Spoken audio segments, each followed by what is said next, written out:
Hello, you're three-dimensional. Okay, that works. Evening. Evening. It's weird to be sitting across the table from you. Yeah, I think to actually look you in the eye while we do this. It's rather strange. I'm used to looking at you or a camera or a screen as we have over there. Yeah. It's odd. It's going to be a different dynamic, I think.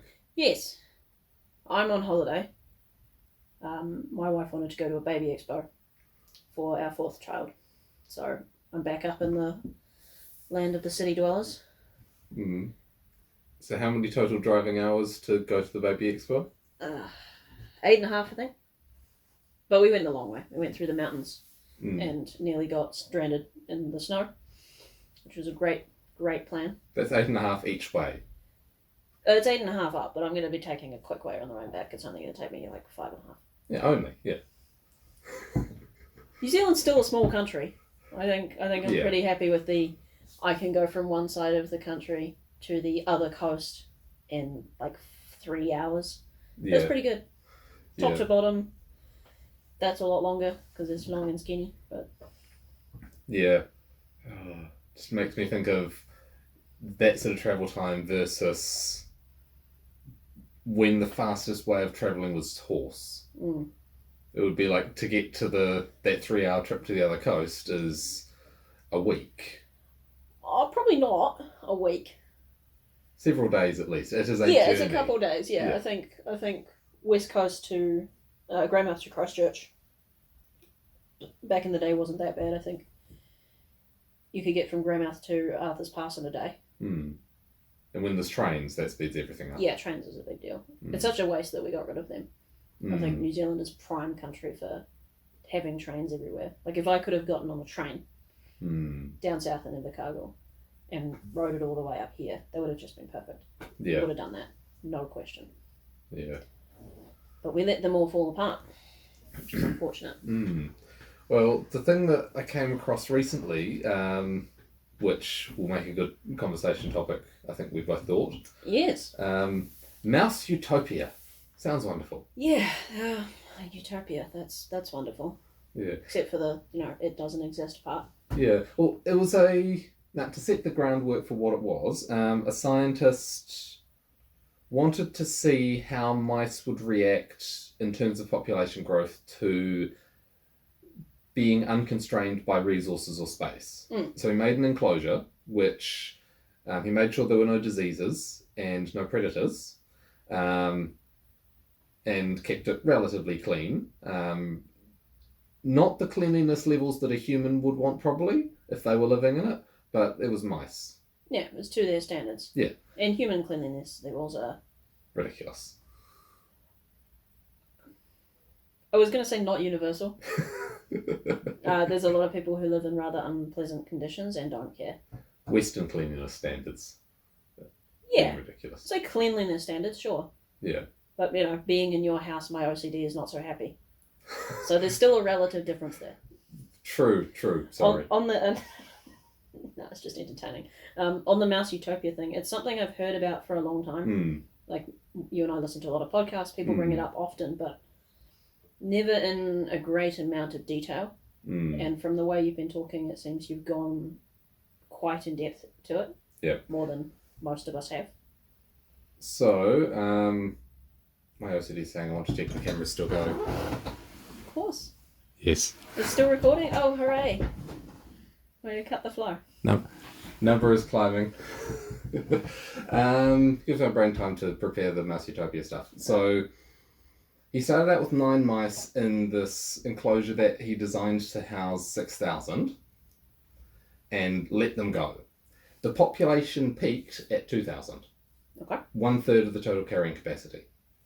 And I looked up some stuff about the timeline of it and looked up mouse age of maturity and lifetime. The total period it lasted was it 4 years, I think? Yeah, it lasted about 4 years, so one mouse lifetime. But mice reached maturity it was about 1,500 days, I think. Yeah. And mouse reach sexual maturity in 3 to 6 months. The mouse population peaked 2 years in. Okay. So how many generations would that be? Well, that's 4 generations to peak population. Okay. And it wasn't long after peak population when the last birth happened. So you mentioned that in our conversation before, but that seems very interesting to me, the idea of the last birth. The youngest at, I think it was day 1400, was a 900 and something day old mouse. The youngest. That's very interesting, because that says that whatever societal structure that collapsed for them collapsed universally. One of the interesting things in that was that there were mice who would go around attacking those who were trying to carry on as normal. Sorry, that's just Yeah. very familiar. Yeah, and some other... Now, the reason I think it has relevance is the mouse brain is in many ways very different to the human brain, but in many ways very similar. Like if you look at the brain structure, they talk about the lizard brain and the mammalian brain. And in terms of brain structure, we have the prefrontal cortex that's planning and logic and abstract thinking, but that's tacked on top of the lower things. Like pretends to be in control. Yeah, fight or flight is... Every animal has that. That's a really deep thing. And the fact that we have a prefrontal cortex doesn't mean that you don't have a fight or flight response, and it can overwhelm everything else. Look at someone with PTSD who gets a triggering scenario and has that triggered. The logical brain might say there's nothing to worry about here. The deep fight or flight response doesn't care. No. It's like, I'm gone. Or I'm blitzkrieging my way out of here because otherwise I die, is the deep thing in that sort of scenario. But then there's like sexual urges, there's the various other layers of that, and the mice share that with us in terms of how the brain reacts to those. And the fact that those broke down in that mouse utopia implies things about the brain structure and the brain responses to overcrowding. You see, you bring back the overcrowding thing. Something about that seems wrong to me. Well, you mentioned that they're at 1/3 carrying capacity of the environment, which means they weren't crowded. Not in terms of food, but the video I saw looking at the relation between mouse utopia to our society related to Dunbar's number in terms of the number of... Okay, yeah, no, I can agree with that. If you have a group of 130 to 150 people, like a small isolated village, everyone in that society can keep track of everyone else. And all of everyone else's relationships. Which is a big number of relationships. Yeah, because that's exponential. That's multiplicative. Yeah, so you won't have... you divide it into categories, like this person has nothing to do with that person, but you keep track of, such and such had an argument with such and such. Yeah. And you can manage that much information. Once you get to 200 people... the village would naturally tend to divide in a mitosis sense, like cells dividing. Right? You have a city. Yeah, because you can't keep track of that many people. The human brain is incapable of doing so. And another interesting fact that this same guy, What If Alt His was the YouTube channel. Interesting guy. This is looking at a few different videos of his. Cities have always been population sinks. So the birth rate in cities never stays at replacement. People come from the countryside into the city, birth rate drops over a few generations, and if a ethnic group is isolated to the city and doesn't have a sort of source population in the countryside, they dwindle away. Interesting. And that's referring back to ancient Greece, ancient Rome. Right? This is not a modern thing. I did hear once that a comparison between urban and rural living is that in the city environment, children are a cost. And they are. But in a rural environment, they are labour. They are a benefit to you. The more kids you have, the more free labour you have to continue producing for the farm. They come with economic benefit in the shorter term. There was also an element of it that I feel, but I haven't got it teased out yet. It's as though we're talking about multi-generational birth rate reductions when people individually come into cities. If you have children running wild in the countryside as a pack of children, like the way children have done for millennia, and you have the same thing in the city, I'm thinking back to medieval sort of pre-industrial revolution type environments, the fact that the children growing up in those different environments have different adult behaviours says that there's something in the childhood that is influencing that, and they can have the same origin in the countryside if you trace it back a couple of generations, and they'll still show this difference. So it's almost like there's psychological pollution that builds up in cities. I could agree with that. And I'm not sure how much this is a metaphor that makes sense and is useful or is an actual thing that's being measured, but if you're in the countryside interacting with the natural world, you're mainly interacting with non-human things, so you feel like there's room for humans. I'm not sure I agree with that. Because something keeps popping up in my mind when we're making this comparison, and the thing that pops up is rural environments are more pro-social. Perhaps it's because of the under Dunbar's number, but not even that, even in interaction with strangers. There's something about living in the city that is very isolationist. Everyone is in their own pod, in their own environment, and interacting with the people around you is not common. Like even sitting here, how many people are within a square kilometre of us? The figure of 1,000 comes to mind. Right. Like that sort of order of magnitude. Yeah, and like how many do you know? 10. That's still pretty high for most people.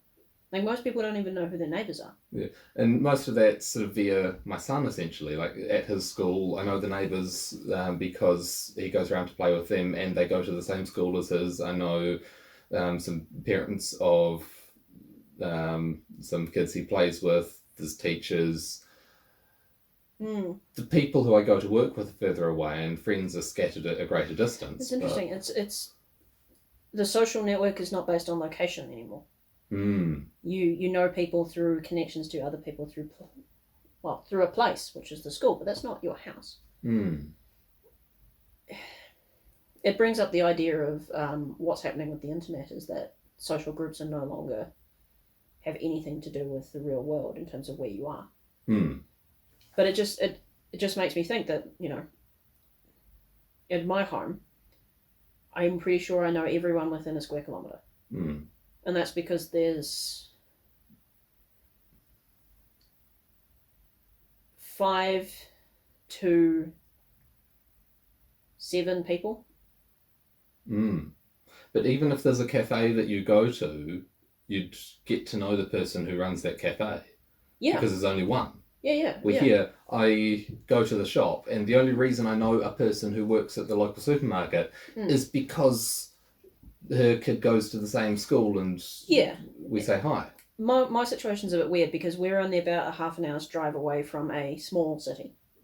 So when we go shopping, we go to a proper big supermarket. We go to those places. So we don't have that effect. But the last town that I lived in was like that. Now, there was a couple thousand people that lived there, so obviously bigger than Dunbar's number.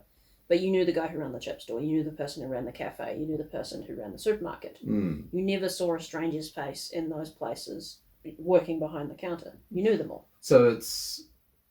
a cafe closed and everyone was sad because they knew the people that were in charge of the cafe, and they had to put out a public statement saying why they did it. So like there'd be a 2-stage Dunbar's number there, that everyone who you know within your Dunbar's number is enough to know everyone else within their Dunbar's number. So you're 2 Dunbar steps away. Yeah, it's what's 2 degrees of separation? Idea of... But you can know someone for that reason, and there can be hundreds of them, like a friend list on Facebook.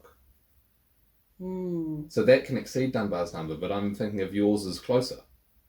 Like you know the relationships are more tight. There's also the idea of there will be a centre in any community, and the centre is commerce, effectively.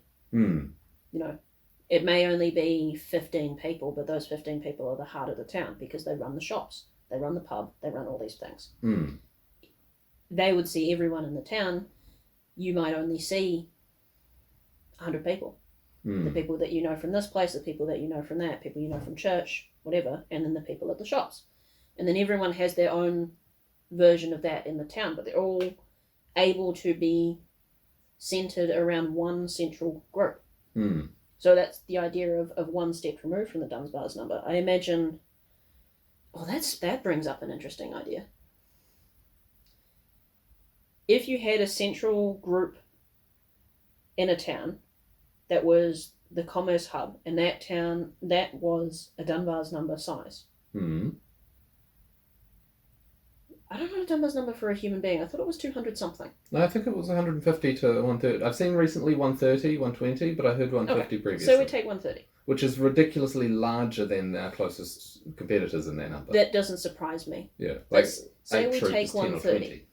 Right? We have, who knows, 50, 60 shops in a small, tight group area in a small town. Not the size of your city, not the size of the city near me, but there's another small town just out the way. So there's 60 shops, and that is staffed and or run by a Dunbar's number size. I wonder if that is enough of a central pillar in a community to hold together maybe a Dunbar's squared size. Yeah. That if everyone else comes in and connects to that smaller piece, would it hold it together? But perhaps if that central commerce hub gets bigger than a Dunbar's number, all of a sudden people become strangers in the city.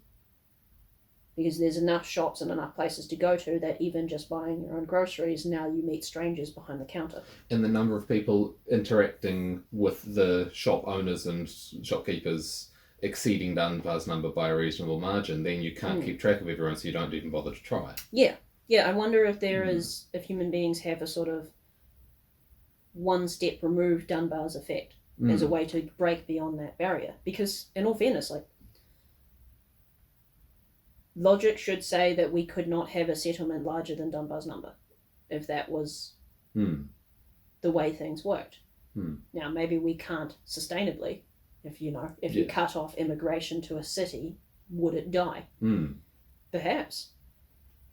Yeah. Perhaps because of that reason. And I think that the Mouse Utopia is, like, if you take the Mouse Utopia experiment, which wasn't a finite and constrained space, and generalise that to a wild mouse population, there would be mice on the edge of that environment who don't get caught up in it. If you extrapolate it to humans, you'd have people... You're still running? Yes, it is. Oh, good. I was trying to do that subtly off camera because it would be cutting to you, but you can call me out. Sorry. But if you look at the city core, for want of a better term, you'd have the same sort of... It would be reasonably analogous to the Mouse Utopia experiment, but then you've got the countryside feeding into that. And historically, the 90-10 relationship of 10% of the population being in cities and 90% being in the countryside was enough to sustain that declining population and continually revitalise it so you don't get the Mouse Utopia effect. You get the advantages out of the city of specialisation that produces increases in technology. But now we have high speed and efficient transport and refrigeration. And those two things means that, and also improving technology for the amount of people that is required to produce food. But like less people. Yeah, where now it's like 1% of the population in farming in this country. And even if you take it as 10% as the population being rural... By the way, we export 98% of our food. Yeah. 98%? I thought it was... It is for dairy. That's... For us, in the dairy industry, 98% export. Yeah, but you got to realise, like, that's not just milk, but that's cheese and yogurt and all of the milk powders that go into everything else. I think it's pretty high for bread as well. We're also a big bread producing nation, Mm. which is something I never think about. But that means that we're even 50 times higher in terms of specialization than. Well, we're also one of the most efficient, most labor efficient farming nations. Which is strange to me. Yeah. As a farmer, because, I mean, yeah, we do a lot. My previous farm was effectively 2.5 people, and we had a herd of 700 something cows for milk production. I know that for people who aren't, that won't mean a whole lot, but in the peak of the season, we would be producing 20,000 litres a day. Yeah, 20,000 litres a day. So that's 1,000 litres per cubic metre. That's 20 cubic metres of milk per day. It's funny how you took it to cubic metres. Well, it's a visualisable size. It's like, say, this table's, say, a metre by a metre here. Okay. By that, 20 of those every day. It's kind of visualisable. The way that it worked best for me is that I worked as a lifeguard for a while, and I know that one of the pools' size was 25,000 litres. Have you been to Hammer Springs in a while? No, I haven't been to the pools. It's a small. No, it's not small. It's not a swimming pool size. It's maybe if you put 4 spa pools together, or maybe a bit bigger than that. But it was just the idea of that this massive vat sitting outside, which is what? 10 meters tall? No, 8 meters tall, something like that, and maybe about 3 meters across cylinder. Yeah. Yeah. And the big comparison for that is that, okay, you produce a big amount of milk. Okay, how many times your milk needs is that? Well, 1,000 or more. Yeah, I mean, we export 98%, so there's 50 times more than we need. Although, in fairness, our milk prices and cheese prices are far higher than they should be. Oh, but in terms of the labour to produce that, even, like you've got 2.5 people producing that much milk every day. How much milk do you have? Oh, a cup of tea, some milk and cereal? Oh, yeah, maybe like 5 litres at the max per day. And that's for a family that has like all dairy, everything. Yeah. And we don't even have a lot of dairy, so we only went through like 10 litres a week. We know people who do a lot more than that, but you know, it wasn't a particularly well run farm. I don't know if that's a great example. Currently, we have a lot more staff and we do a lot less, but that's because it's far better organised and we're more focused on things being proper. So the interesting thing is then, if we look at historically, like with that constant city shrinkage through demographics rather than famine or disease, although those have obviously played their parts, since we're now, say, 1% farmer, say 10% or 5% rural, 90 to 95% urban. Yeah, and those 5% rural that are effectively support for the farming industry, they probably have similar pressure effects on them as the city people, because they have the same type of urban environment, even if it's just a smaller town. You know, they work a 9-to-5 job, they have rents and mortgage and rates the same as all the city folk. Yeah. And kids be just as much as a cost for them as they are for you. And in the in city versus urban and in Mouse Utopia, the Mouse Utopia had the male mice becoming more feminine and the female mice becoming more masculine. Bit of a trend these days. Yeah. Alongside those attacks on those who are trying to carry on living mice normal. That also sounds pretty familiar. Yeah. Oh, there was another thing I had in that. Oh yeah, so in the human equivalent, in a city, the the gender dimorphism is less significant in terms of what jobs you can do. Like in a city, there's more equality in could a man or a woman do this job, office job? Well, physically, yes. There are emotional differences that contribute there, but if you go back 50 or 100 years, women being secretaries was very common. Like there's more jobs that can be done by women where... And also suppressing all of their... how would I say this?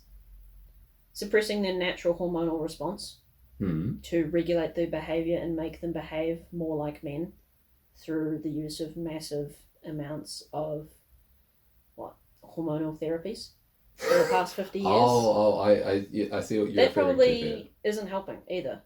But when you were saying before, I thought immediately that if there is this pressure, whether it's to do with culture in an urban environment or costs in an urban environment, if there is less of a need or desire for children, then there's even less of a distinction for men and women. You know, if a woman doesn't have children and also the work environment is open to her, there's not much pressure to be feminine. Besides the natural ones. And in a more rural environment,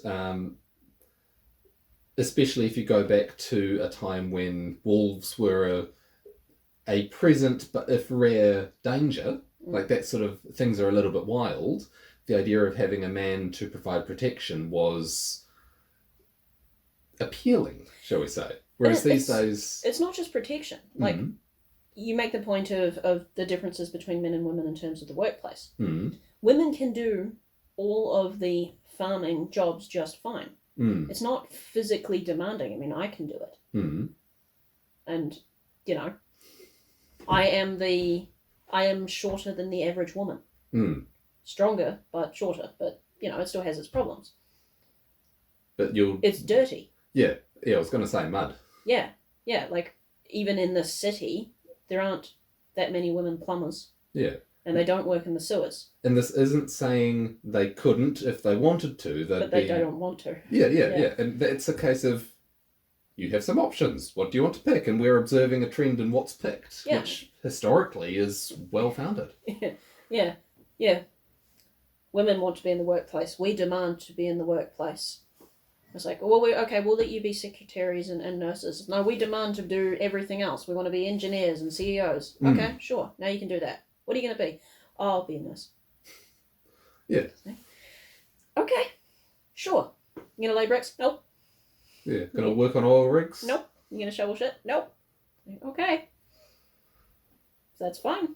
Just don't be mad at us that that's what you chose. Oh, we get paid less than you. How much do oil rig workers get paid? Yeah, there's probably a reason for that. Yeah. But then this, of course, these days, it's the argument of the woman-hating feminists, or the femininity-hating feminists. I think it's woman-hating. Pure. Yeah? Simple. Yeah, it's like the idea of the best thing a woman could be as a man. It's like, no. So I've had other mums at the school I go to, one mum was making comments about feeling sorry for single dads more than single mums because of seeing from her own perspective it being harder for dads to mother kids. And there's subtleties in there, and I don't have enough of a broad perspective to be able to pick that. You have less of society's support, that's for sure. I know you have economic support from the state, but you have that because those things are there provided for women. And you just happen to also qualify. I think I can see that I'm not as delicately nurturing as a woman would be, but at the same time I have a son who gets rowdy sometimes. Like, he's doing well, he's got feminine influences in his life from grandparents and so on, so it balances out and he's doing okay. But I do feel like there's, like, I'm trying to play two roles, one of which I'm not ideally suited for. And I think in doing so, you're probably holding yourself from being ideally suited to the other role as well. You know, you can't be both. Yeah, and I am a guy who is like, went out to dinner last night. I was going to mention you were talking about the woman-hating feminists. I was going to say, well, you sat next to my grandmother last night at dinner. Well, I was thinking about when I was holding your youngest child and the comments that your wife was making about how comfortable she was with me, and how like your grandmother made a comment that she was more comfortable with me than she was with her. Yeah, my grandmother immediately made the comment of like, I'm not very nurturing. I don't really want to hold the baby. I'm like, that kind of fits. You know, being a feminist your entire life, spending half of dinner ranting about it to you. Yeah, that makes sense. Whereas I was there holding the baby, and my wife was quite happy about that. Mm. She was very much of the case of like, he needs to get a woman. No baby. It's babies. More babies. Yeah. I've always loved babies, and so that probably puts me in a better mental stance, mental situation to be able to be a single parent than many fathers. Yeah, that's for sure. Like, I'm probably in a similar category. I always wanted to have a family. She made a lot of points over the night. I was just thinking about this, of rebelling against the environment that they were in. And doesn't seem to make the connection of that's still going to apply, just in a different way. Rebelling back in the other direction almost. Well, yeah, every time that... Or in a new direction. Every time that we tell friends and family that my wife is pregnant, some of them inevitably are upset. It's bad for your health. It's a burden and a cost. You shouldn't be doing this. You're destroying your life. You get a lot of that, particularly from her parents. She's not very happy about that. And every time that happens, she gets angry and says, give me more children. Because fuck them. Yeah. And it's like, all right, sure, that's fine. Yeah, it's like, what's it, Gen Z being the first generation to be more conservative than their parents? More conservative than the generation that came before. Yeah. We're still very not conservative. But, as an interesting add-on to that,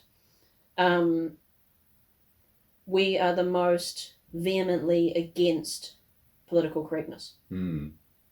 More than the silent generation. I heard that also applies to, how was it described? Corpo speak? Like if the business says, we sadly must raise prices in order to give you a better customer service and so on. It's like the Gen Alpha particularly are like, F off. Alpha? The latest, after Gen Z. Yeah, but they're like 12. Yeah. Sure, where I heard this was talking about them too. Okay. But saying, fair enough. Describing the trend as continuing. I feel like we haven't quite got our moment in the sun. I'm not ready to hand it off to the next ones. Like if you say, we run a business, we need to make money, we're raising the prices, they'll accept, there's more tendency to accept that as, okay, you're being honest. Yeah, the pandering. What's the greatest example? Apple's the greatest example of that. We're more environmentally friendly now because we reduce the amount of packaging that we have, because we're no longer shipping the charger with our phones, and that reduces waste. It's like, okay, cool, and it makes the package smaller. Like, yes, so we can ship more of them at the same time. Yes, that's better for the environment. It's like, yes, but that's not why you're doing it. Yeah, 30% smaller package means you can ship another 25% extra or whatever per shipment. That's a massive bonus for you. No, but you still ship the chargers, just in different boxes. Only if people pay for them. There's the thing, yeah. Yeah. Did they drop the price of the phone? No. It went up. Yeah. Yes, it's more expensive now. Although, if you did the math year on year in terms of phone price versus inflation, it probably actually hasn't increased. Because they may increase it by $50 a year, but we know with inflation of the last 2 years. Yeah. Yeah. I was just thinking about why, this is going off on a different tangent, but why the mouse utopia was so interesting was it was a bit of a combination between our views of the future, and I think I worked out why your view of the defining features of the future and the things that would make a difference to it didn't appeal to me. It was quantifiableness. Okay. It's hard to quantify the morality of a society, but you can quantify resources, which was where I focused. But the Mouse Utopia description gave some quantifiableness to the social side. And it paints a darker picture than I'd looked at before, than I'd seen before, but it paints with more certainty because like it meshes with the other perspectives and adds more information and brings more together at once. That's interesting. Like, it's not, Mouse Utopia isn't the whole of it. I'm using that to refer to a series of different things that this guy went through in his videos, like referring to the many, many things that are lining up for us to have a social catastrophe on the order of some of the ones we've seen in recent centuries. And like us being, as a society, much less mentally stable than Germany in about 1920, was it? Yeah, they had functional families and cohesive society, and it still went all the way. They didn't have sound currency. Do we? We don't have public knowledge of foreign adversaries destroying our country. That's true. We have a plurality of the public having knowledge of foreign adversaries trying to destroy our countries. Or of domestic adversaries trying to destroy their country. Yeah, the line is kind of hard to suss apart. And there's the left defaults to riots and burning things down relatively quickly, where the right doesn't. But when they do, like Kyle Rittenhouse, like that was a very, very... I object to the idea of the left defaults to riots, actually. Antifa is not a emergent phenomenon. They are all paid and funded. This is not the idea of, these people just like to riot. This is, when it is politically advantageous, riots are created. It does tend to be on one side. Perhaps one side is more likely to jump in. You have the Fed meme on the right-hand side of the perspective where someone tries to do that and everyone points the finger at them. Argument to be made there. But in all fairness to the left-leaning protesters, I don't seem to remember any riots at Occupy Wall Street. Yeah, there's an incitement element. Yeah. Now, perhaps that's emergent in a different way, but it doesn't seem so to me. I give them a credit when they can. Not completely biased. Yeah, very fair. Just reasonable. Yeah. The darker potentials in a more defined sense that Mouse Utopia sketches out, including the sort of population decline within cities. It's like part of the thought process that spawned in my head for looking for a partner is like the question of, okay, would you work with me to build a little slice of a safe life while the rest of the world burned? And would you be happy moving out into the country where there's a possibility of having great-grandchildren or grandchildren? Because if we look at the countries that have gone the furthest along the population decline curve, Japan and South Korea that come to mind. Japan, the countryside, from what I hear, is becoming unpopulated, basically. It's depopulating entirely. Yeah, because there's nothing left to pull from. Yeah. I would make a point of the finding a woman part. In my experience,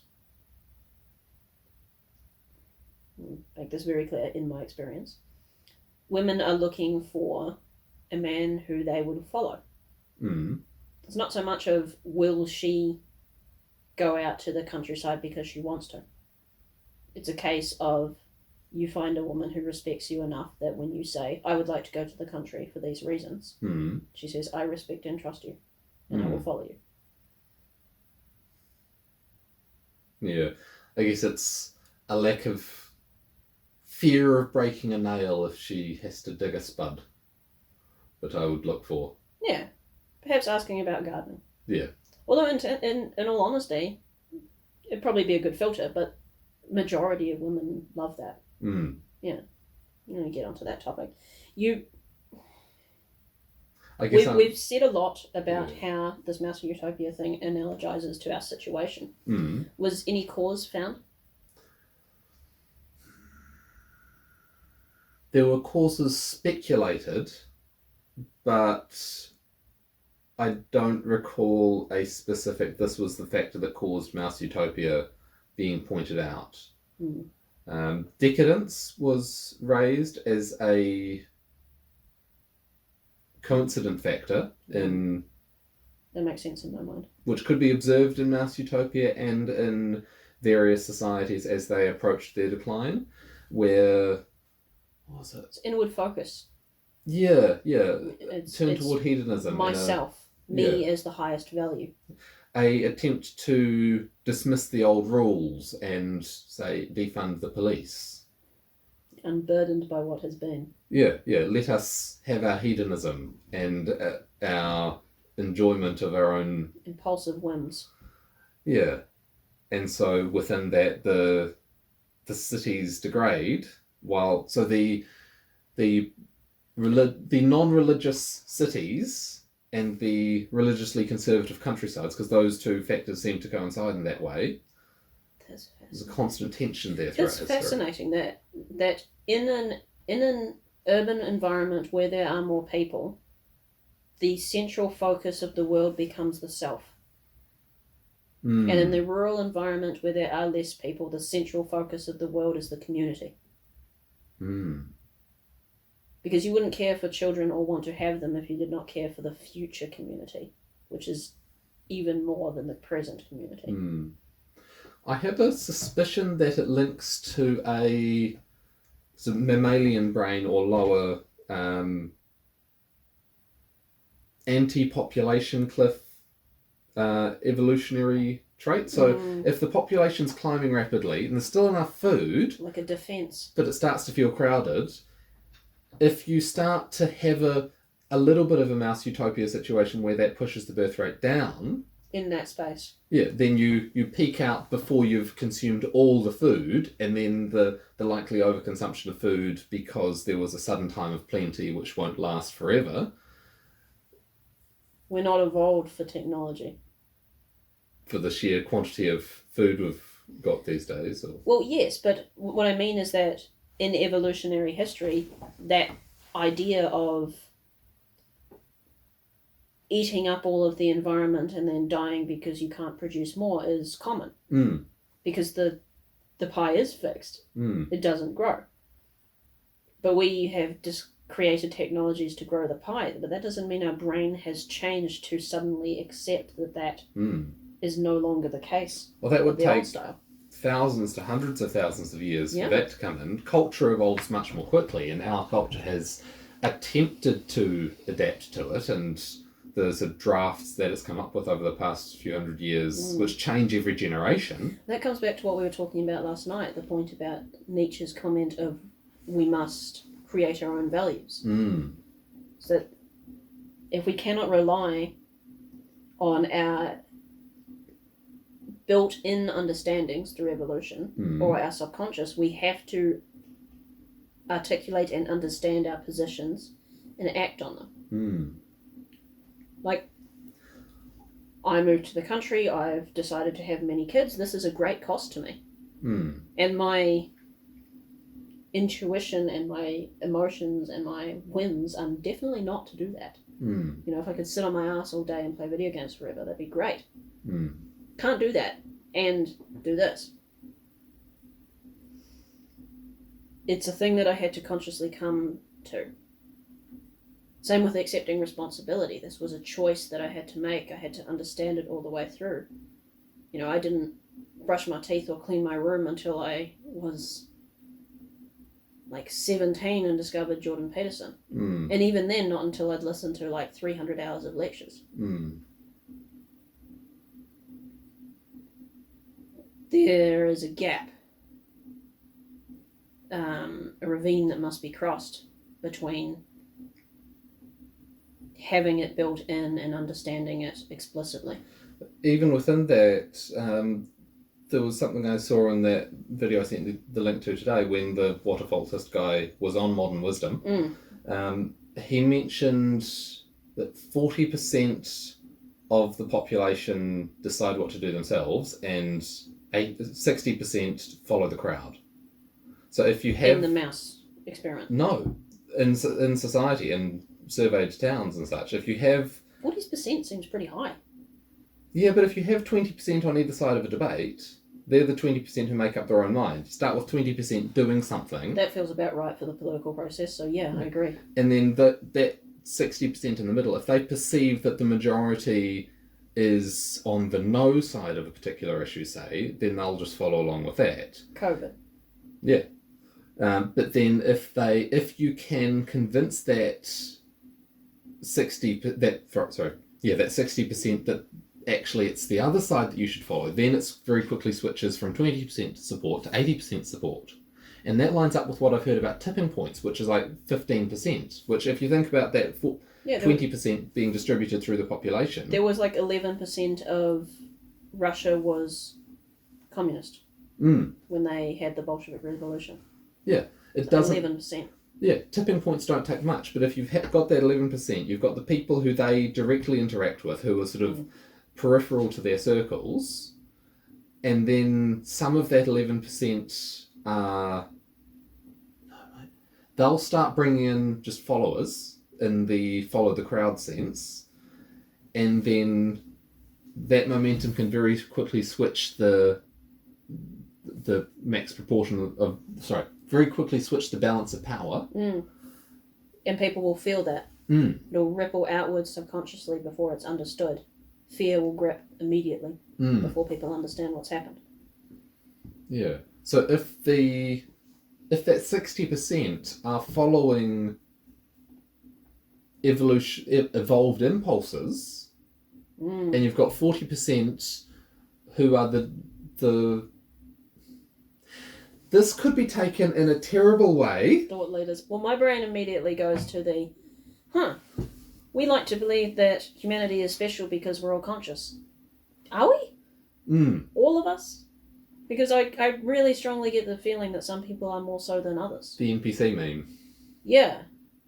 Yeah, but that might be pretty close to reality. There was an idea that that's what the priesthood was supposed to be. Shepherds. Yeah. That was the idea of like, okay, these people are not capable of acting on this level, but they still deserve to live and do well as everyone else. Maybe let's try and help them along. I heard a few things recently that made me think that story is much more complicated. Yes. Yeah, like, what was it? The peasants must have the Eucharist at least once a year, but they're scared of it. Why would you be scared of a little bit of wine? What's in the wine? Yeah, pretty sure that early Christianity was... they had a wine-based drink that was infused with Amanita muscaria. I'm not sure what that is, but it was That's described the psilocybin mushroom. Ah! Red and white dots. That one. Yeah. Yeah, and the soma as well. That was supposed to be psilocybin-infused bread. So the bread and wine ceremony, that's mimicked in Christian churches and Catholic churches today, that was meant to be that. Ah, yeah. The blood and body of Christ. Well, if it had that sort of kick to it, saying that it's the blood and body of Christ would have a bit more significance. Well, yeah, imagine going into a psychedelic state in the middle of a beautiful Dark Ages church. With singing around you and... Yeah, it's a singing religion. Yeah. Yeah, they're in Gregorian chant or they're singing hymns, and you've got light coming through the stained glass ceiling in this massive vaulted cathedral that's maybe painted at the top. That would be an amazing religious experience. Yeah. But then the cultural currents shifted and the church started to be threatened by people who were deciding how they would interact with divinity based on their own experiences. And it's like, no, you shouldn't have your own experiences. Yeah. Take away the mushrooms. We have shepherded them so well that now they're shepherding themselves. Wait, that means we're not in power anymore. Yeah. No. Yeah, and there were stories of ridiculous humanity at its decadence finest in the church. And, well, that's humanity at its finest. I have gained power for moral and just reasons, and I have ruled justly. Well, okay, we'll take that power from you now. Don't you fucking dare. Yeah. Off he goes. In some ways, it kind of feels like the chaos that we're looking down the barrel of as a society, and that image feels very apt mentally. Over the next couple of decades, reversion to the mean. It's going back to historical norm of, like, we had this period from the end of the Second World War where there have been wars around the world, but by and large the world has been at peace to a no. To a historical degree. No, we have pretended that the world was peaceful and nice. This is the great nap idea. Yeah. That everyone for 50 or so years pretended that history was over. That there wasn't any more wars, that we banished volatility from the market, there'll never be another depression, really. We'll make sure everything's okay. I probably should have said appeared to be at peace. Yes, that's better. Yeah. And I'm kind of mad that I reached adulthood at about the same year where the great nap ended and everyone woke up and now the world is horrible. It's like, God damn it. I would have loved to have lived 50 years of my life, you know, boomers, in the era of like buying a house for nothing, having a whole bunch of kids and having a great social environment, never letting go of power and political office. Having enough income that you can buy a house and a trailer yacht fresh off the production line, which good luck doing that these days, and have a holiday a couple of times a year, and like look at the thing that you young people didn't work hard enough. Was that meme? I don't remember who it was, but I saw a great skit of like it was an old boomer and I think a Gen Xer or something, and he was like, oh, you know, son, I'm getting on in days and I'm gonna be passing on at some point, and you'll need to step up and take the reins. And he's like, I'm 50. Like, you know, and I'll give you my house and I'll have to resign from political office and all of this. And he's sitting there, the other guy just sits there and stares at him. And he just keeps going on about like how he needs to step up. And at the end, he's like, you know what I'll do? I'll sell my house and I'll go on a holiday for 15 years and leave you with nothing. That sounds great. No, I'm not resigning my commission either. Bye. Yeah. Like, that generation was so fucked up, I don't think they loved their children. Well, one of the Mouse Utopia things was that they stopped taking care of their babies. And look at the image of a relatively well-off parent who can afford a nanny. World War One, Great Depression, World War Two. Yeah. And then the kids of those people who returned home. There's more than Mouse Utopia at play there. Yeah, that's not going to end well. Yeah. And it's like, those kids were fucked in the head, and they've run our entire society their entire lives. And never let go of power. Like, fair enough that they don't like their parents, but they never gave it to their kids. We're better than you. We know better than you. And they're looking down on Gen X's. And we're, what? Millennial and Gen Z after that. And we're still sitting here like, can't afford a house. You know, you bought one at what, 3 times your salary? 3 times your annual salary, and it's like, what, 13 now if I'm lucky? Yeah. Yeah, that's not going to happen. No. Oh, you didn't work hard enough. Yeah. And then it's going to be interesting to see from a distance, and tragic in many ways, to see...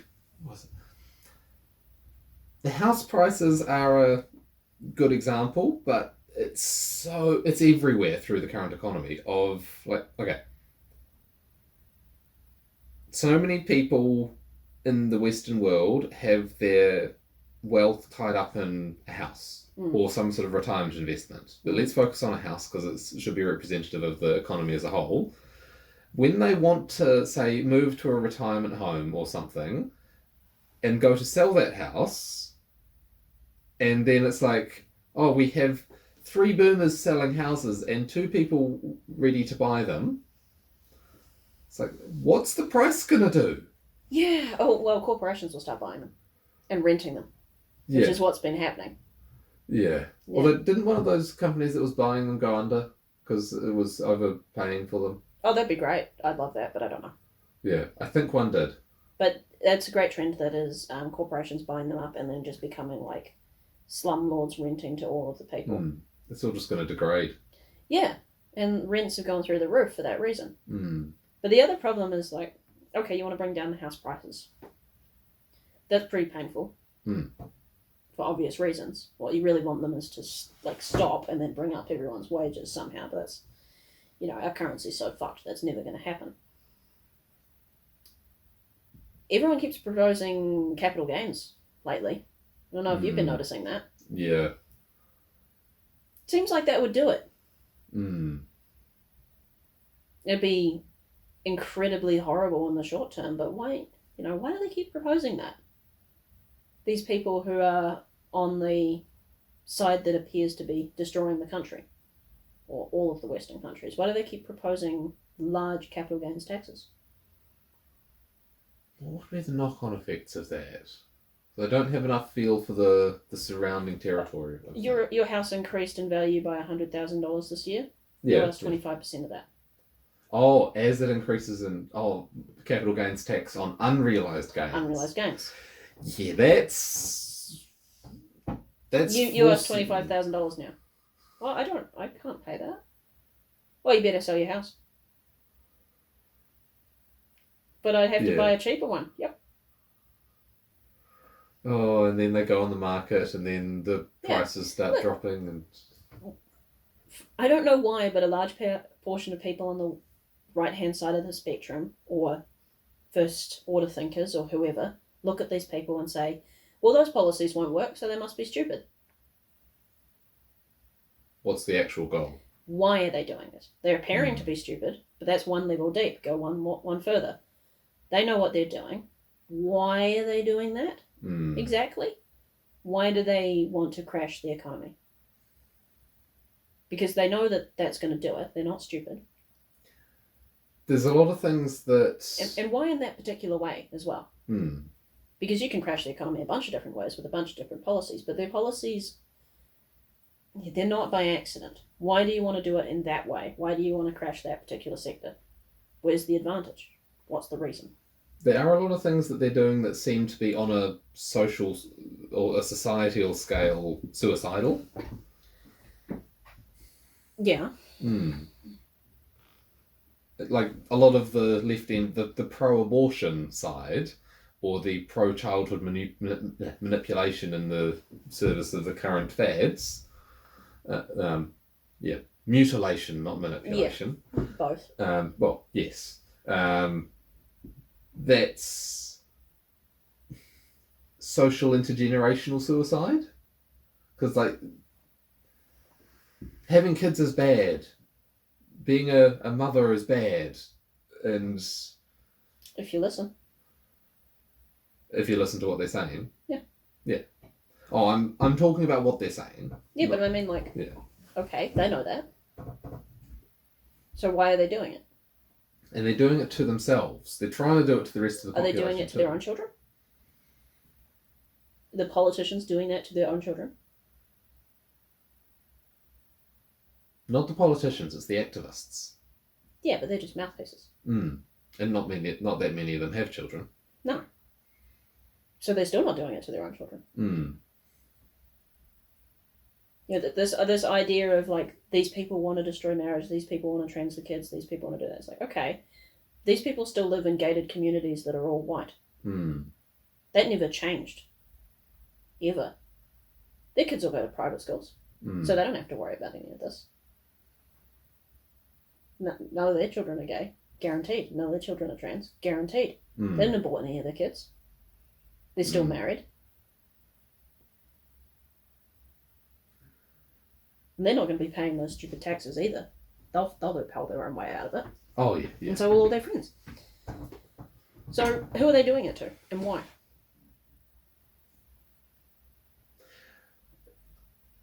The idea that comes to mind is like, the middle class has too much money. How do we get it off them? That's fair. Assuming that's the group they want to target. Like, or just everyone down the pyramid. Maybe. Like, I don't know what their goals are, but I can tell you that they have them and they're not stupid. Otherwise, they wouldn't be in those positions. there does seem to be the we are the good guys perception in that space. Like, what was it? The politicians or the activists? Both. But it's in a we are the good guys, therefore the things that we do are good type attitude. The problem is that you'll never be able to determine if they actually believe that or if they just wear that mask. Yeah, and there's going to be some in both camps. And, yeah. I'm the good guy. It's like, I don't know if you believe that when you're like gleefully smiling while you beat people. I think you probably just want to do it and you're like pretending. Yeah. Or it's even a joke. Look how good I am. Fear me. Okay. And then you've got that 60% who would follow the crowd, and you show them where the crowd that you want them to follow is. Yep. Yeah, enough force. I think we need to stop pretending that these people are stupid. They're not. They're not stupid. They know what they're doing. You want to call them evil? Fair. Sure. But don't call them stupid. I think part of why Mouse Utopia appealed was because it was a deterministic... Predictable for you. Yeah. A malevolent actor is worse than randomness. Or worse than a blind force. Well, we have malevolent actors acting within that randomness. You could just say that one of the mice is... Like, because we are a more complex species, our network's going to be more complex. Within the collapsed Mouse Utopia version, Human Utopia, whatever you want to call it, you're going to have leaders who are pretending to do this, that, or the other thing. You know, is it one of the beautiful ones who are self-grooming until death, but really stressed? Or is it one of the, like, females who was beating up on their own kids if they even had them? Like, there will be analogies to be pulled from this. Obviously, we're more complex, and that makes it harder to understand. But that's why these experiments are useful, because they are simpler and we can, anthropomorphize from them. And then looking back at history, I'm just thinking of, we're talking about humans with power scheming to achieve their goals and keep that power on individual and small group levels. If we go back in other societies that have collapsed in the past, that same thing would have happened, because human greed's not new. There has to be a cultural way out of this. Why? Memes move faster than genes, which means cultural solution to this problem will come first.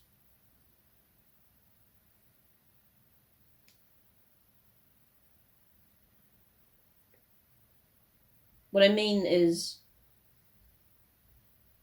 this civilization may collapse, and so may the next one. But human beings will eventually solve this problem. Okay, yes. I and don't think... It'll be solved for culture before it is solved through evolution and genetics. Yes. And the fact that we're able to sit here and articulate it says that we're not far away from solving it culturally. But that doesn't mean that it will come in time to change the course this time. No, it doesn't. Yeah. Maybe not for us, maybe it'll be for the next one. Doesn't matter. Maybe it will be for us. Because we are able to sit here and talk about it. There was some sort of rays of hope that I did see in the whole situation of, by seeing that we're at that turning point, we're at the pivot point, or near the pivot point. So whatever we do will be amplified. Like, if you have... With the cities shrinking like that, whoever's left will become a much larger portion of the population, right? What state was it that the Amish are 50% of by population? Pennsylvania. Yeah, so if they decided to do something... They are being courted to vote for Trump this year. There's a very large effort to get them to finally step up and engage. If they... Which, by the way, would win the entire election. The Amish would put the president in power. In almost every single election, too, because that's the most important swing state. Because if they, in looking at the options available, and if they felt morally, divinely called to intervene for the sake of God in a particular direction. This isn't a personal political thing. This is the things that are happening there are wrong. We must act because it is morally wrong to ignore that. Inaction is still action. Yeah. Yeah. And so not going up to vote on an individual thing, but okay, we as a community must... You think the Amish of all people would know that inaction is a choice and an action that says something in and of itself?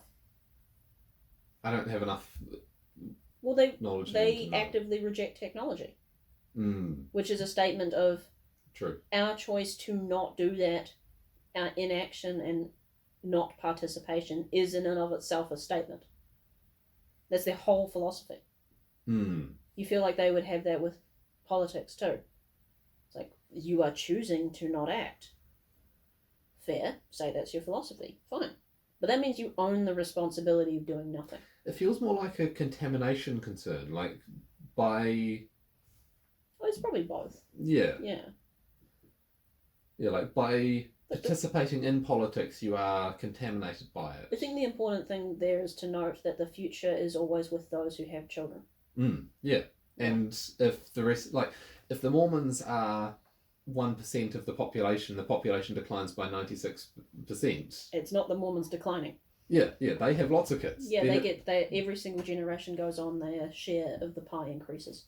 Yeah, and like I say 96%, because on one side that would make the Mormons a quarter of the population, which is a big group, and so on. But that's assuming they didn't grow. Yeah. Yeah. But at the same time, like South Korea, by 2100, the current projections are a 96% population decline. So this is not an impossible thing. This is a thing that is already predicted to happen to a country. And if it's 90%, if it's 80% by 2100 in other countries. Yeah, and it's every country, by the way. Yeah. I'm pretty sure there's not a country on the planet whose fertility rate isn't declining. We're just at different points in the curve. Yeah, that's including Africa. Yep. And whether the decline of the rest of the world and the lack of fertilizer imports impacts Africa in a different way is... Probably. Yeah. Yeah, like trying to keep up our infrastructure as long as possible is going to be a big deal. Now maybe we can find a stabilizing point at the other end of this curve, but we have to get through the curve first. And that's going to be a hell of a challenge. Yeah. I can see a lot of... What is it? You're doing a thing, and then machine breaks. Oh, let's fix it. Like, how do we fix this? Oh, the old guy who used to fix this when it broke retired a few years ago, and I've been just sort of poking it along, but I don't know how to fix that. It's okay, where's the old guy? Oh, he's just not interested in coming back. Or we get him back once, and then next time he's dead. I strongly blame the ease of technology now for a lot of these problems. Well, yeah, it's like you go back to when computers started, and it was just terminal. Tinker? Well, you had to tinker in order to get things to work. Yeah. Like, even in my upbringing, things were more modern, but it was still... Go into control panel and fiddle with it. Yeah, it was still foreign to a lot of people. Like, my parents didn't know how to use them. And these days it's touchscreens. And that's been made so intuitive that you can... app icons. Yeah. Locked down OSs. Yeah. Yeah. Sandbox mode. Yeah, so then you have a whole generation, basically, 90% of the whole generation growing trapped in the sandbox. Ooh. That's infantilizing. Slight interruption, but back now. Yes. Yeah. Someone recorded to the SD card. Oh well. Well, we're still in early days. We haven't done an in-person before.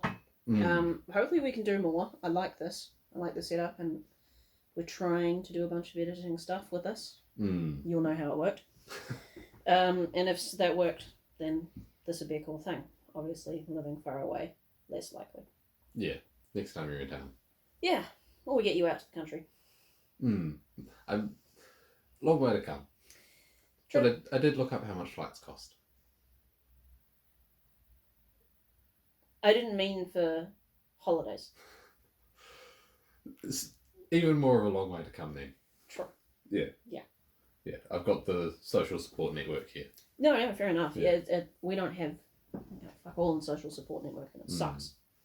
Maybe we will come back up here at some point and be rural outside the city. But I don't know. Yeah. Anyway, you're in the middle of something about Rat Utopia, and we lost it, unfortunately.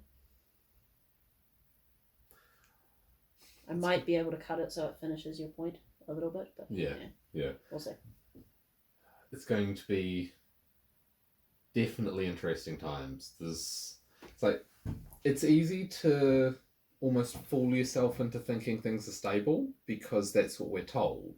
And we have normalcy bias. We want things to be stable. Yeah. But things aren't stable. Like almost everything, you put a graph on it and it's like the graph is moving steadily in one direction. And the further things move, the less... The graphs can only go so high. And some of them, it's not going to be the thing that breaks the camel's back. But the climate change is going to add strains. There's so many social strains building. There's population collapse. And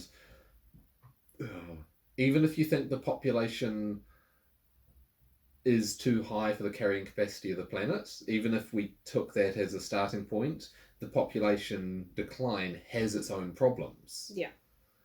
And the medicine is almost as bad as the disease. Oh, I must be getting tired. Yeah. In my opinion, it's probably worse, but... Still manning the case. Yes. Yeah. But... It's hard to navigate through a future that is uncertain. That's the point that I think I was making before it cut, of we're at the turning point. Yes. So we can...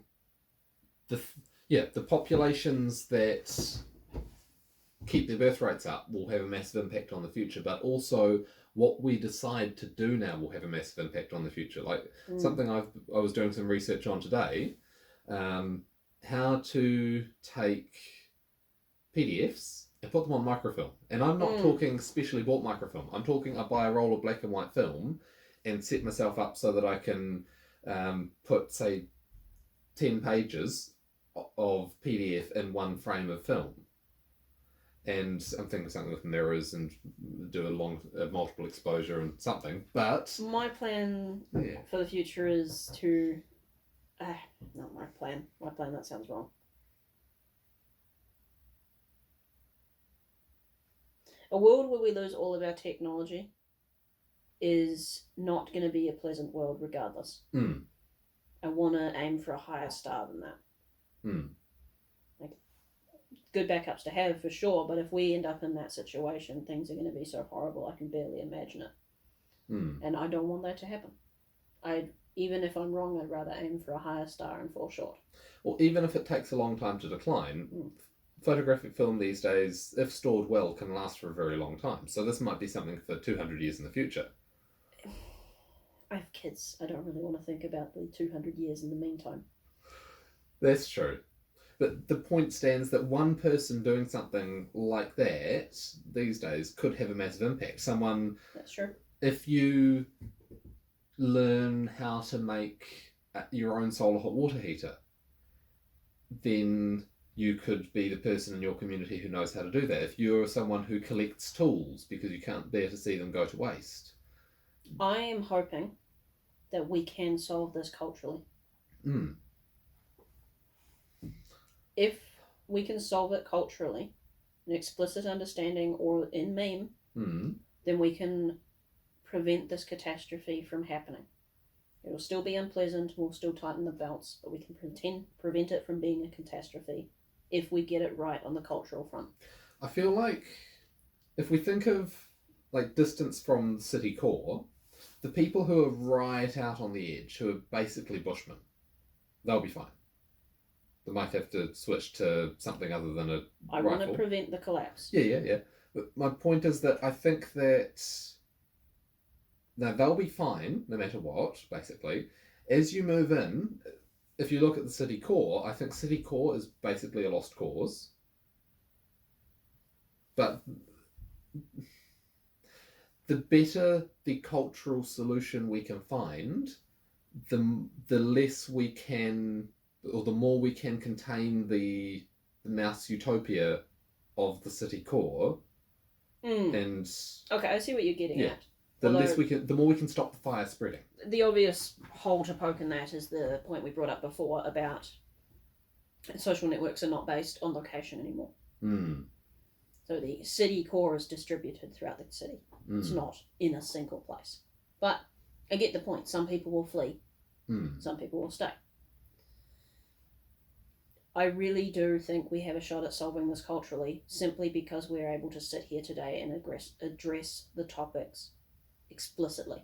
And I think that the internet is going to be our saviour in this. And the fact that there are people much bigger than us on the internet, like What a Faultist.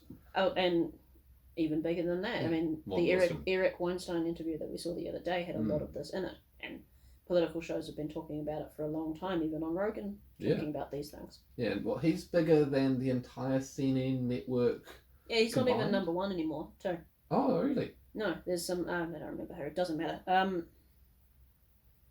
I think we can solve these problems culturally because, A, we're at a point in the evolution of human thought in terms of Dawkins' meme. I think it's Dawkins. That we're able to discuss it, which means it's in that realm, at least for the intellectual types. And on top of that, I think the internet is a great advancement in terms of the evolutionary landscape for meme. And it only takes like 10% to 10% of a population to hit a tipping point. And that population could be of a particular internet community. And we can influence the internet in a great effect. Like the amount of leverage that memes in the Dawkins sense have gotten from the creation of the internet is insane. We're living in an environment where evolution got turned up 10,000-fold. For memes, not for genes. Well, perhaps for genes. We have an awful lot of carcinogenic things in our environment, but putting that aside. The combination of the fact we're able to talk about it and the environment that we're in my mind, says that we may be able to solve this by changing the minds of people. Like how long has cell phones been in everyone's pockets? 14 years? One of the biggest memes on the planet is brain rot. Yeah, from having that screen. Well, yeah, and that's a meme from my generation. Making fun of people who get their ideas and values from the phone through memes. It's attacking the idea of meme itself. And the fact that we are... Libtard would be another great example of the meme brand. Yeah. And you're going to end up at a point of brain rot for the internet or something city rot is going to have the similar meme. And the fact that it's like... we're trying to put out a cultural fire that's burning things down slowly. Slowly in a day-to-day sense, but in a generational sense, it's very quickly. Like in the demographic sense. And so the more... I'd say a better analogy is we have an infection and we're trying to start a cultural fire. To burn it out.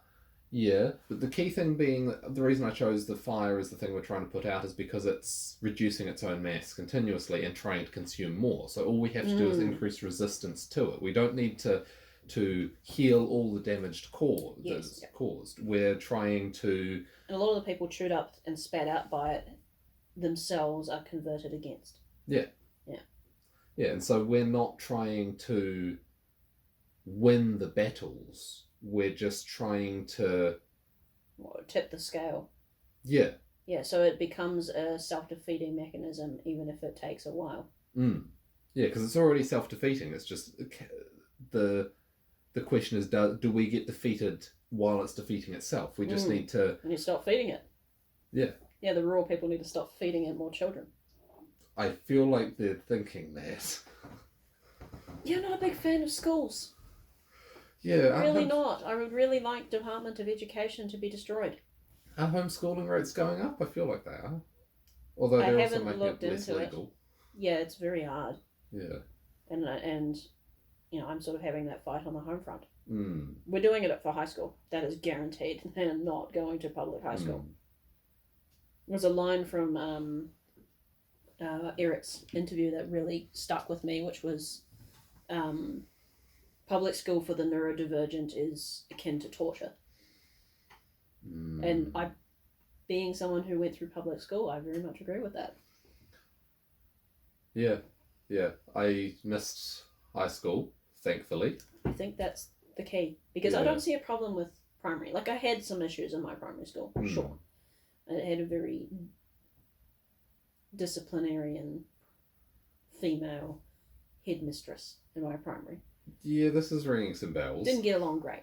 But for the most part, primary school was just playing and like basic maths. Hard to fuck that up. Yeah. As long as they're not bringing in sexuality into the primary school, that's fine. Yeah. It's like there's some things that should be pretty clear red lines. Yeah. Or red lights, or however you phrase it. I'm going to have to sit down and talk to teachers at an upcoming primary school meeting about this. Because my choice is get homeschooling sorted and convince my wife to do the work to do that, which is a lot. Like, it's a lot to ask of her. She already does a lot. Or I have to take my kids and my wife to a school, and I have to sit down with the teachers and be like, okay, we want to send our kid here, but I need to make sure explicitly from you, you're not going to try and sexualize my 5-year-old. Yeah. So I have to sit down and have that conversation now. Pedophilia, like minor attracted fracking persons. No, pedophiles. Yes, pedophiles, or pedophilia in general, is a thing that has cropped up at the peak of decadence of various societies through history, from what I've heard. Yeah, my sexual whims, because they are my wills, because my will is the most important thing, should therefore be gratified. Yeah, and like, I think the person who invented critical theory, that's now critical race theory, was in favour of abolishing the age of consent. Yeah, well, and the guy that invented gender ideology raped babies. He has a chart about it in his book, where the term was created. Documenting how long they orgasmed for. Let's all stand behind his ideas. I wish Wolverine was real to send at that guy. It's funny that Wolverine is the person that you go for. Well, it's just like image of... No, it started with the sort of the desired results, and then like who could achieve okay, that. Fair enough, yeah, working back from there. At least you have the desired result in your mind. Yeah, which has been an interesting thing. Like,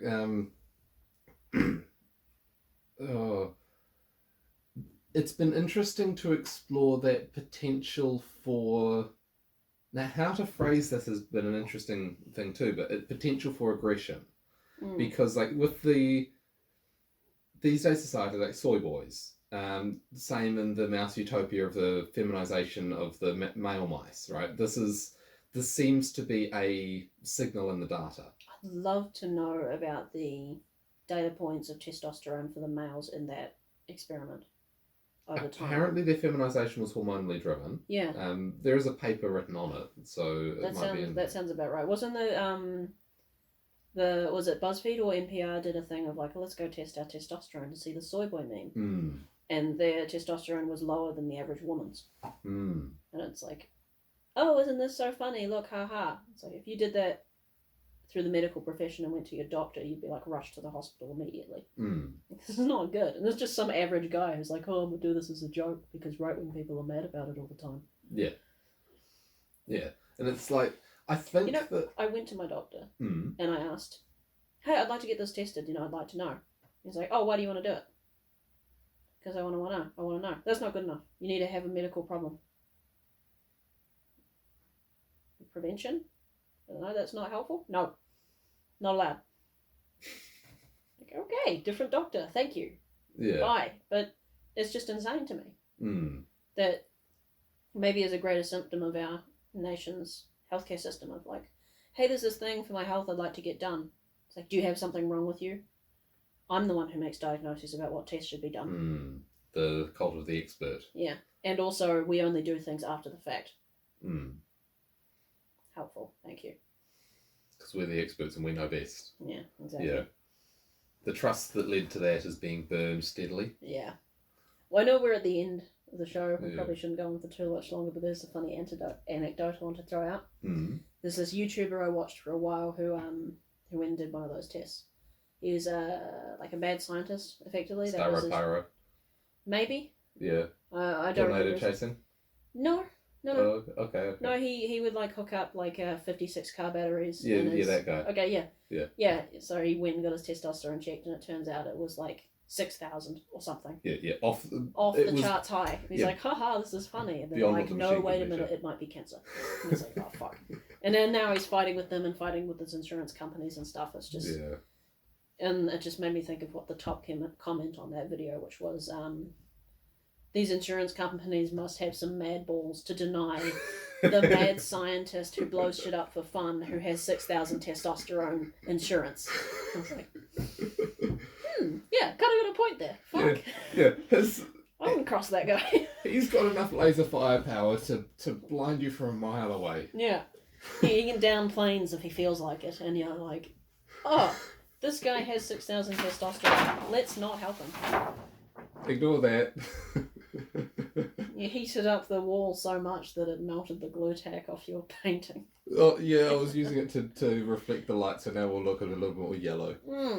But anyway. Well hung, my friend. Oh, thank you. Where was it? Yeah. He's got massive infrared lasers too, so you'd never know what blinded you. Yeah, you can find where it came from. Yeah. Aggression is useful when properly directed. Yeah, useful deterrence too. Or it should be. Yeah, or the potential for it. It's interesting. With integrating mine, I've found it's helped me to be more caring towards my son because it's not repressed anymore. So it's conscious. So I can say, this isn't something I should get angry about. And there's that, it feels like instead of making it not exist, the sort of anger level stays on a gentle simmer a lot of the time. A relationship between that and discernment. Judgment. Yeah, like the courage to apply your will in judgment. Judgment is cutting. Good, bad. I divide them. Yeah, and you do so without sympathy. Because there's always edge cases. And things get destroyed as you cut. Yeah, you try and adapt your decision to the case you are in. Yeah. I'm not saying the iron will, but I don't know, that just sort of cropped up in my mind of the more masculine, the more capacity for violence, but especially withheld. The more just judgment seems to come from. That's meek in the biblical sense. That's the I having had the sword. a great idea for a policy that would help improve the nation. Everyone carry swords? No, a minimum testosterone count for judges.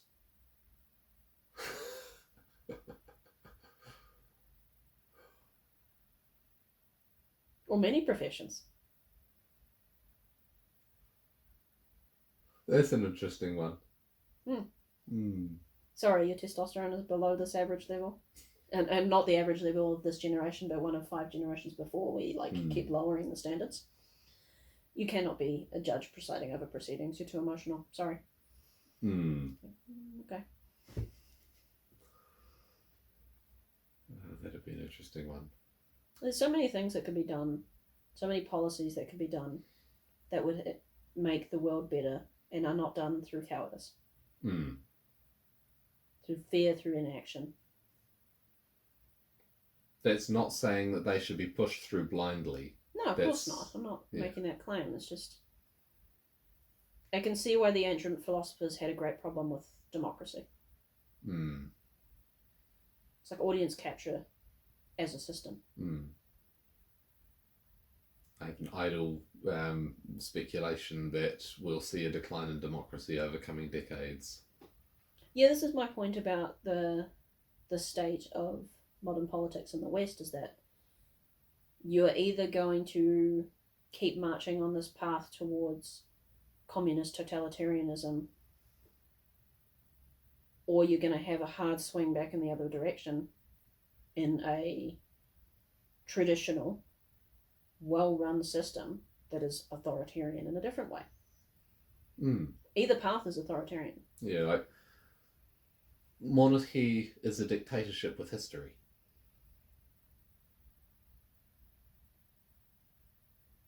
There's still a structure there. There's still a balance of power among Divine right of kings. People forget that monarchy is bestowed by the divine in old systems. There's a worship of the god which is higher than the monarchy. That's true. And the perception that that blessing can be revoked. Yeah, the church and the crown must agree. Like in China, I do wonder. I honestly do wonder if the separation of church and state wasn't actually a great idea. In the sense that they should have stayed together. I don't know. I'm just musing on that. I think the king needs a reminder there's someone higher. If he's politicians too.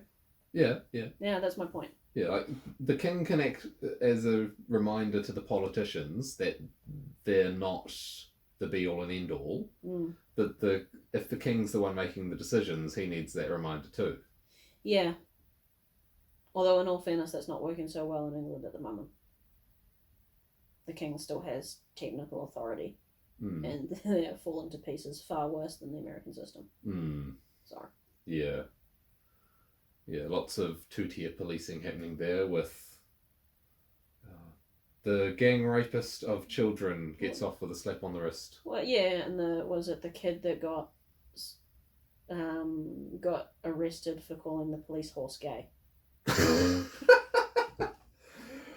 Or what was it? Yeah, he got arrested, and they were going to sentence him to 6 months in prison, but he was found innocent or something. Well, no, they dropped the charges. There was justice at its best. Was it some guy? There's that comment about like how long I thought being gay wasn't a bad thing. Yeah. You called my horse gay. You're under arrest. Someone posted the Union Jack. Yeah, I heard about that one. Yeah. The police were there trying to arrest them, and basically, a large group of men said no, and the police decided to walk away. Have you seen V for Vendetta? Yeah. Yeah, and there's that moment where the cop shoots a kid, and all the people just come out and swarm the officer, and he's like, "I'm a police officer, back off," and they're like, "We don't give a shit." Yeah, they snapped. Wham. It's interesting that because I didn't know that people came out in a big mob to defend him. I don't know that it was a big mob. I think it was his mates who were around. But that's enough. I wonder if that's a line that can't be crossed of. You displayed the flag of your own nation. That's offensive to others, and we're going to arrest you. And the people of that nation are like, Imagine doing that in the United States. Someone runs around waving the American flag, and they go, "That's offensive. We're going to bring police to your door." It's like, I don't think that's going down. Yeah. Well, some people have tried that. Like when they had the pro-Palestine protests at some universities, and there was that frat house where they put the American flag up and defended it. Yeah, and they showed up and tried to attack and turn it down, and they defended it, and then they someone raised like $500,000 for them to throw a party. Yeah. To reward them. And it was just like, yes, that. Yeah, exactly. Yeah, it's like, can we get $5,000 to show these guys an absolute rager? And they got 500,000 instead. Yeah. I think they donated it to charity. Yeah. Yeah. It's like, that's right, boys. Yeah, and there was a comment on the podcast where they were discussing this of, like, any of them can have a job at my company. That's how it should be. Yeah, for sure. Yeah, and it's like the first time things start happening, people might not have lines, but then as things keep happening, it's like, no, there's a line. And then it gets defined more over time. Yeah, and the more the lines get pushed, like people individuals... are standing up to it more. Yeah. Far more. Like, streamers are starting to react to all this stuff. Like, ever since Trump's assassination attempt, I've seen so many people who used to just stream random shit and react, like big channels, started touching on politics all the time. So, And it's not... Facts have meaning in it, but it's not a fact-central debate. For them. for the culture, I think. Yeah, like these guys, most of their reactions are like, "Oh wow, isn't this dumb?" They're Mm. not doing the Ben Shapiro thing of like, "Let me break down why this is a bad argument." Mm. They just like look at that and they're like, "Oh my god, how stupid!" I was It's thinking. like that's exactly right. I was thinking about what was it? There was a Timcast clip that I saw today about Trump's comments about them eating the pets and the Haitian immigrants eating the pets in an American city. They're eating dogs. And a left-leaning guy had DJ'd it into a bit of a head bopper. Oh, nice. And then the people on the right ran with it. And he was like, no! Yeah. This was meant to make you laugh at him. Was that girl that did a video of herself explaining all the reason why Trump's bad? Yeah. And all the Republicans were like, man, this is a great ad. We should run it. And I think they did. Yeah. Like, no, we agree. He's right. Everything that she said about like why he's bad, we love it. Yeah. More of that, please. Yeah. It's like, okay. Yeah, and so it's like, that's not this fact is true, this fact is false. So here is the answer. It's a game. Mm. It's a cultural thing, and it's what is it? It's art. Like it's trying to express things from this collective subconscious in ways that resonate, and it's not about Kamala versus Trump. It's about what's standing behind each of them. And behind Kamala, there is the minor attracted persons and the drag queen story hour and the... I think they support her, but I don't think that they have any influence on her actual policy. But they're part of her voting demographic, and so they're somewhat sheltered behind her. Even if the gays for Palestine are shouting at her in her rallies, calling her Kamala Bombola or whatever. Well, she's pro-Israel. Yeah, so there's infighting there, but they're on her end of the political spectrum. So I think the association there carries through. No, I actually do have objection to that. Mm-hmm. When you say what's behind her, I'd say the state. The military state. The Uni Party. Yes. Mm. They don't care about the pedophiles. That's a problem. Like, they're not defending them, but they're not defending them yet, but they're not saying hell no and rejecting them. Fair. And the others on the other side who are saying, hell no! Like, that's the divide. I do think it's interesting that she's starting to adopt more of his policies. Mm-hmm. And I wonder, like, she's probably going to lose. Fair enough. But I wonder what happens next time around. We have Trump's successor, and whoever's fresh on the block for them might be far more of a moderate candidate on their side. If the state's smart, they would have a pro-war, pro-military industrial state person on the Democrat side who's more socially conservative. Mm-hmm. Because who's behind Trump? It's people. He's a populist. Mm. But if you can unite those two factions of populist and security state and then shut out the radicals, all of a sudden you have a well-structured country. Mm. No one wants the pedophiles to have positions. And I think a large part of the trans thing is actually a sabotage for that. I hope so.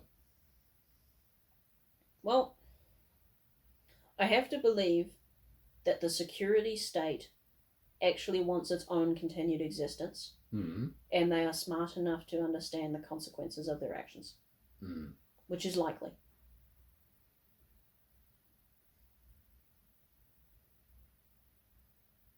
It's interesting. For me, that's in a mental category of I don't know and I don't think it affects the outcome. What do you mean it doesn't affect the outcome?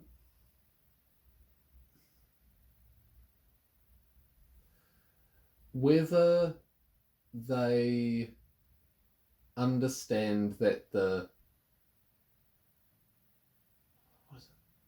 whether they are trying to use the fire of activism they're whipping up to cauterize a wound, and leave sort of burn out the cancer in the society or something, or whether they will be unwittingly consumed by it, it is a self-defeating meme. For those voter blocks. For the voter blocks who are actively engaged in into those. that. Yeah, but politicians aren't. Yeah, not personally. No, they're using those people and they will burn themselves out and on purpose. Perhaps the politicians want them to.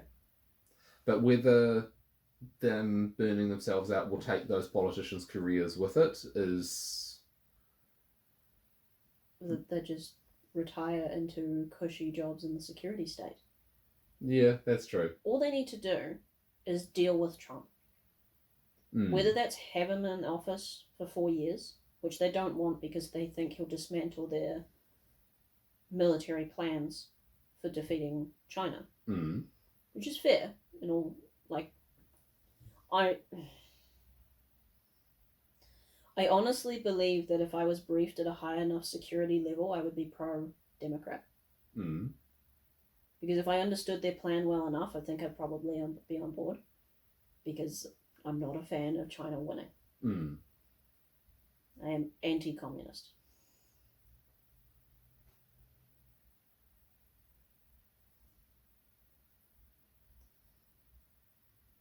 All they need is him out of the way, and then to have an establishment candidate on either side of the ticket.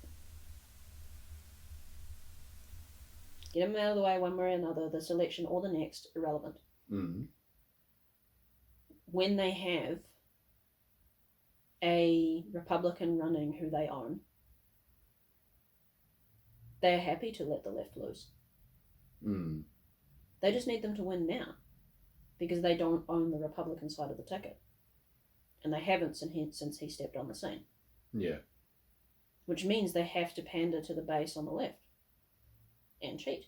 And now they can't do that as much because everyone's watching.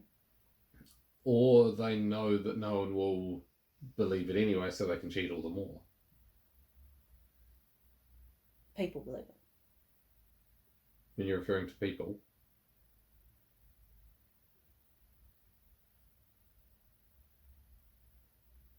They don't want a situation where people don't believe the elections. Okay, population at large. Yeah. They can't afford to have it be that people go, it doesn't matter. Because we're not a democracy anyway. Because that foments revolution. And they don't want that. They want people to believe the lie. Or better yet, they want the elections to be free and fair and just open both candidates. Which is, I think, what they actually want. Yeah. Because I don't think they really give a shit about domestic policy. I don't think they give a shit at all. Like, you people want to vote in whatever you want to vote in for your own lives, fine. Don't fuck with our wars. You know, we've got a world to win. So I guess the test for this will be how the next 10 years of American foreign policy and local politics goes. I'd say 5 years. There's one cycle. Yeah. I would have thought you'd need to see the one after Trump. I think a single year of the next one after Trump would be enough of a tell.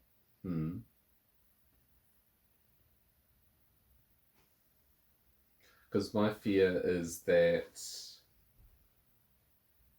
the society, the US society, and that will affect the rest of the world is cracking down the middle. And there was a description that the water voltist guy gave that he thought the right would win against the left, but that then the right would fracture into a whole bunch of competing factions in the same way that it did in the Roman Empire.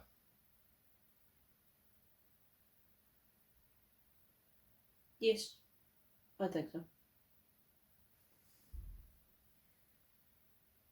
So in the right that wins, would you include the uni party who just want to, well, who as one of their core priorities want to win a war with China rather than lose the war? Include them in the part that wins? Yeah. Well, no. Because they don't own Trump. So you're referring to this political cycle in the US? Okay, do you mean the next one? Like, because the right has to win in the first place. Do you mean not in a single cycle in terms of win, but you mean in a long cycle? Yeah.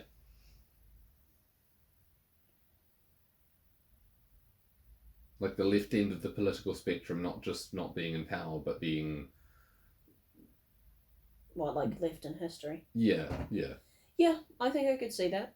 I think, honestly, the internet has showed us that 80% of people are right-leaning. Mm. And that the only way to appear that it's 50-50 is through manipulation. Mm. Like, we've seen that for sure on message boards. Was it any sufficiently open place on the internet becomes right-wing? Mm. It's like a law. Then we've got Twitter. Yeah. They took all the censorship off and they're like, oh, look all of a sudden. It's like, yeah, okay, the others leave. Fine, fair, sure. Mm. But then you look at the statistics about how many people are in the places that they left to. It's like, fuck all. Mm. It's like they're in their own wee bubble again. They went underground. Yeah. That 20% reminds me of the 60% in the middle swayed by the majority and 20% on either end. I think the 60% in the majority are still middle, but they're right-leaning. Mm. They're moderates, but right-leaning. Yeah. Yeah. Because you couldn't have human society of 50-50 Republican, 50-50 right-left in terms of conserving and in terms of creating, because creation is destructive in many senses. Mm. And you have to conserve that which works. You need to have a society more weighted towards conserving, otherwise there will be no society. It just won't function long term. We wouldn't exist in the way we do now if that was the case. Whatever they collapse down into will just become the new Overton window. Mm. And then the fractured groups would form their own wee parties. And for the first few cycles, you'd have 5-10 parties running. And through the filtration system of how first past the post wins, it would just collapse down back into two parties again. Mm. Into another duopoly. Yeah. Now, maybe these people would be actually opposed, or maybe the Overton window would just shift rightwards. Fair enough. But you'd have the same process eventually of a more left-leaning, even if it's more conservative than it is now, which is probably good. Like, if we could have a political system of the moderates and the right-leaning people rather than the left, and then the right wing being kind of having to be moderate, that'd probably be better. That's most likely what's going to happen. The people that are far, far right are probably still not going to be inside the Overton window. Not unless it cracks and breaks and moved that way again, which is unlikely. Because the moderates would be on that side. Well, no, they'd probably repeat, yeah. You'd crack down, you'd break into all your different groups, they'd filter down into progressive and conservative again, but the Overton window would be more over here. And over the course of 100 years, the progressives would kick the bar out and out and out and out and out to the left until we're at a super stretched Overton window like we are now. And then it would switch hard to the right, crash down, they'd lose all their side again. Because in order to unite a massive spectrum, you'd have to have single agreement. And as soon as you lose the single agreement, because the leader goes away, like you say, it cracks into many pieces, and now you have a new Overton window cutting off the extreme, which is what the single rallying point was. Cut the extreme off. Mm. And now a new Overton window, filter down to a same system, more right-leaning, tradition, progression, same again.